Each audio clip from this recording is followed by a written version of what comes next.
Hey guys, welcome to the YouTube channel. Today I'll be talking about my upgrade to the MacBook M1 Pro.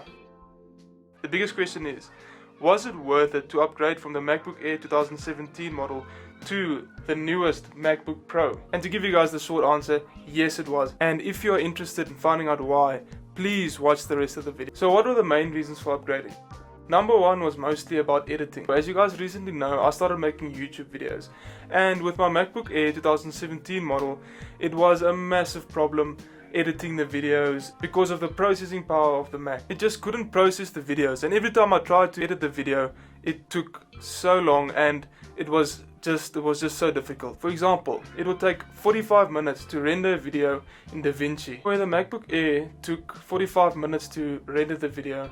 Now with the MacBook Pro it takes about 5 minutes to render the same video, which is crazy. Also, a massive problem that I noticed with the MacBook Air was that when you edit the videos, the audio lags, and also the video lags while you edit it. So you can notice that the 27 MacBook Air with the Intel chip is much slower than the newer ones with the M1 chip. Okay, so secondly, we're going to go over the design and the display. First of all, I don't understand why every review video I watch, the person said that they hated the touch bar. I am in love with the touch bar. As you can see that it has a lot of functions, and I just feel it's much more easier than, for example, the 2017 model where you just had the buttons of pause, just the general buttons. I feel this gives you much more options, and I feel it's really worth the extra $300. And also one thing I noticed is the screen of the Pro is just much more aesthetically pleasing than the MacBook Air, because the MacBook Air has huge bezels, and I don't like that style. It feels a bit outdated. The MacBook Pro's aesthetic just lets it feel in another class. One thing I also noticed is the MacBook Pro's touchpad. It is much more satisfying when you click on it.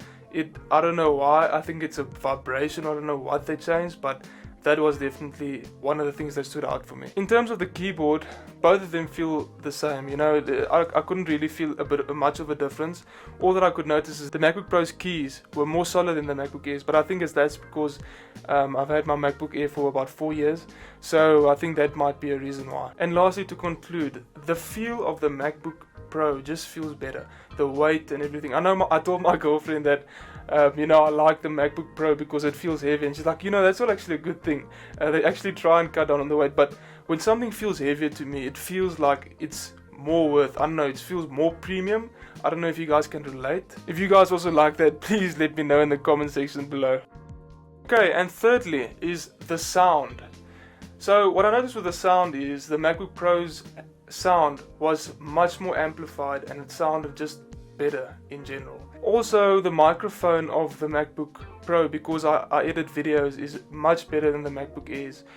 In terms of just the general loudness of it, it just sounds better and more crisp. I gave you all the reasons why I like the MacBook Pro more, right?